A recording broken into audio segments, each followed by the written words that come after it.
Hello and welcome to Stuff They Should Have Taught You in School. I am your host, Monsuri, as always. A quick thank you to you lovely people out there listening and supporting the podcast and helping other people. The more you support the podcast, the more you help the masses learn the essential stuff you need to know in adulthood, like how to manage money, what credit cards are, how to not screw yourself over financially in the future, how to read people, how to, play the game that we call life, basically. A quick disclosure, these are done in one take. So you may have someone knocking on the door and being like, Monsui, come out, eat some food or some crap. Anyway, let's get on with it.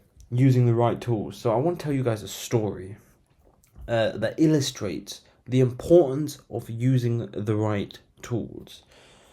And it all starts with the first car I ever owned. And there's a lot of lessons to be learned in this first car, because firstly, I rushed into it. I'm not going to get into it too much, but firstly, I rushed into it. Secondly, I didn't do enough research into that car. Thirdly, I did not understand how cars work and what red flags there could be. And I just chucked away my hard-earned money. It was $2,500 plus insurance, $4,000. I paid. I spent my hard-earned money at 18 years old, $4,000. I had been working since I was 12 years old. For those of you in the UK, that would be year 7. I used to get up very early in the morning and do paper round and also sell crap at school. And then after year 9, then I started doing tuitions and working in doing stewarding and security and all sorts of stuff. And then when I got my first proper job, I was earning only £3.50 an hour. So all of this, then I bought my first car. In fact, I think that when I had my first proper job, I already had this car. But before that, I'd saved up all of this money. In fact, I'd even invested some of it as well. And I had used this money to buy a car. That was a mistake. It was a Volkswagen Golf 2001, which was thereabouts 20 years old when I bought it. And this car had quite a few problems with it that I didn't know until after I bought it. And even with these problems, when I went back to the garage that originally sold it to me, they basically reassured me that those problems didn't actually exist and you had to just do X, Y, Z, which now, looking back at it, if someone had told me that now, I would have basically told them, you are just trying to screw me over, who the hell do you think you are, etc, etc. Back to the story. So, after the car, basically, I literally I'm coming home from work one day and I'm like, you know what? Let's put the foot down a little bit. So I put the foot down a little bit. Let's say I wasn't speeding, but I put the foot down a little bit. And then there was a red light, maybe a little bit further along, so I stopped at the red light. I wasn't going that fast or anything. And I remember looking to the left of me. I was in 2 lanes, and at this junction at the red light, you could either turn right or left. There was a road going right. You could either go straight or left. There was a road going right. However, you're not allowed to drive right from that junction. A bit about how these UK roads are just really weird. But anyway, so I was in the right-hand lane. I remember looking to my left. There was a lady in the car, and she looked at me, and she started pointing at my bonnet, and she started going like, ooh, what's going on here? What's going on here? And then as I turn and I look at my bonnet, steam is coming out of this bonnet.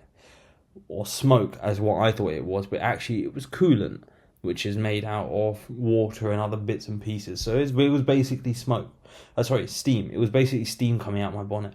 So I asked her, can I cut across you and turn left so I can pull over? Because it was basically a place where you can't pull over if you go straight, and I couldn't turn right. So I went in front of her, pulled over, called the emergency breakdown cover that I get. I always get emergency breakdown cover. It costs me about 30 quid a month.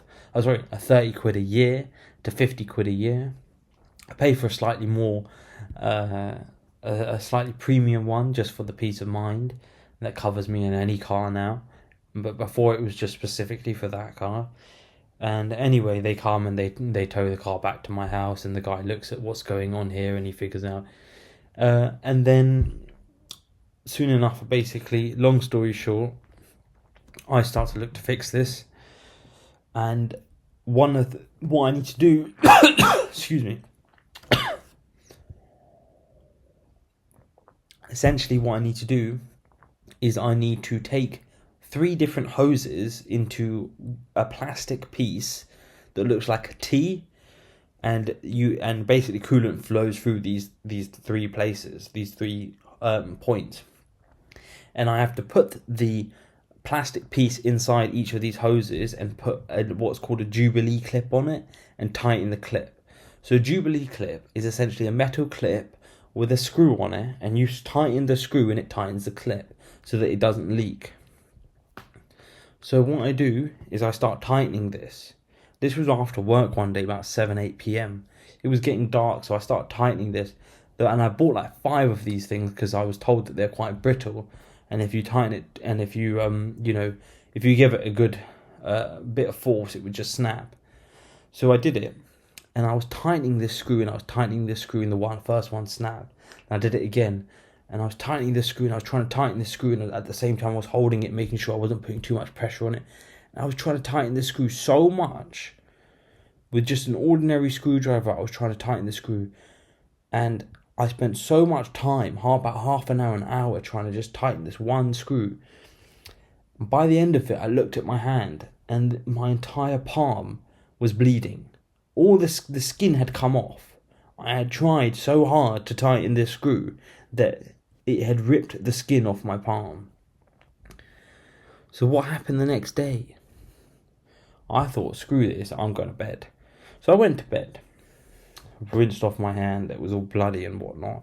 Went to bed thinking, what the hell's going on with this car? The next day I speak to my friend, one of my good friends, who is a mechanic, and he had some mechanic tools. So what he did is he gave me a ratchet. And for those of you that don't know, a ratchet essentially allows you to turn the screwdriver without turning the screwdriver 360 degrees. So you basically turn the screwdriver back and forth, but it only works one way. So it tightens it, but it doesn't loosen it. So you basically turn it clockwise and then go back anti-clockwise and then clockwise and then back anti-clockwise. So this is really good for tight situations where you may not be able to get essentially a spanner or a screwdriver in there and turn it all the way around multiple times. So it's much easier to do it. And guess what? Within 5-10 minutes, this job was done. That previously took me an hour or however long it did, long time, and literally cut me and literally caused physical harm on my body or on my hand from the amount of effort I was putting in. This story, true story, illustrates how important it is to have the right tools. How much easier it is to do things with the right tools. I mean, just think, you know what? Sometimes things have to be just put out in plain English, even though that you think that, you could go back and you'd be like, oh yeah, of course, it makes sense to have the right tools. But would you have thought of that if someone didn't prompt you? So obviously, if you asked anyone around here, you see that massive pallet of bricks, should I lift that one by hand, or should I get a crane to lift it up 20 stories? And they would say, obviously, a crane. But then, if they were to apply, if you didn't prompt that, essentially, if you didn't prompt that, but a situation arose where they had the choice between tools, or they were using a tool that was maybe not the greatest tool, then would they actually think about that? Would they actually think, oh, maybe this tool isn't the greatest tool? Because even 17, 18-year-old me would have realised, yeah, it would be easier to use a crane to carry all these bricks rather than doing it one by one. But I didn't use the right tools from the beginning. And it caused me pain and frustration, and it wasted my time at the end of the day. So, what is it that you're using? What tools are you using now that maybe are not the best tools. Maybe you're using a very slow laptop, that you're spending 10 minutes, 10 seconds even, opening applications every single time. Maybe it keeps crashing. Maybe you're using a terrible phone that keeps dropping, or a terrible phone carrier. The calls keep dropping, your internet's no good. So what is it that is really terrible for you that you could put in? And the whole point here is like, look, if I have a tool, that, especially if I would use it again and again and again, if I just spent a little bit of time researching if there was a better solution out there, it would save me time in the long run. And as we start to learn to think like this, when those one-off situations like fixing the car come about, then you think about what's the best tool. And another scenario is, for example, say you're trying to tighten the lug nut on the wheel. So you've replaced a wheel on the car, and there's 5 or 4 big bolts you need to tighten. Now you can either use the tool that they give you in the back of the car, which is maybe a foot long, or if you went and you borrowed or bought and then gave back afterwards, which is a little cheeky thing you can do, a massive breaker bar which is 2 meters long, then you have way more leverage with the larger bar, right? So if you're really trying to tighten or loosen these bolts with that tiny 1 foot long piece of metal, it's going to cause you so much more effort to do that compared to getting a longer breaker bar, and then literally it's so easy. You just put your body weight on it, and it tightens or it loosens, whatever you're after. So I encourage you to think about what tools are you using that maybe are not the best tools for the job. And also, second to that, is what tools are you using that could be improved and could be better if you improve them, then they will be much easier to use, or they'll be much more beneficial, save time, money, etc. So an example of this is the saying, if you give me an axe to chop down a tree and 8 hours, if you gave me 8 hours to chop down a tree, I would spend 6 hours or 7 hours sharpening the axe. Isn't that the same principle, pretty much? Well, anyway, I hope that you learned something from that story, as I did. And I hope that you use the right tools. I hope that you think about the tools that you are using and how you can do something better, how you can make your life easier, more productive, with less input and more output. Yeah, you may have to invest a little bit of time or a little bit of money initially, but the repercussions are so positive that it is worth that initial investment. Anyway, you have been listening to stuff they should have taught you in school. If you're not subscribed, why not? If you're not sharing this, why not? You should be sharing this stuff to all of these people out there, because they just don't teach you this stuff, man. I've seen so many people screwed over. So many people go from seemingly a great situation to a terrible situation.